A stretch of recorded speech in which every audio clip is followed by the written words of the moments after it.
Dahil ang isang sam at saka isang sama bunso sa kalembong ng bago.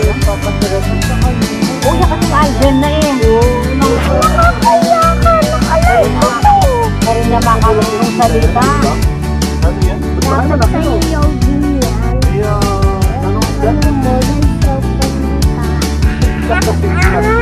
ano yan? Pa, si Ayana.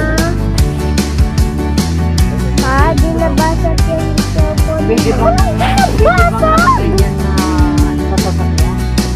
Baka hindi mahulog. Kaya ka niyo? Kalay pa pa tayo. Ang ganyan bugo. Pero kapag mayroong bakante, pwede lang po. Marugulan na ba? Yes. Pag malaki yung buto, no? Naka-adjust po kasi sili-sili ka.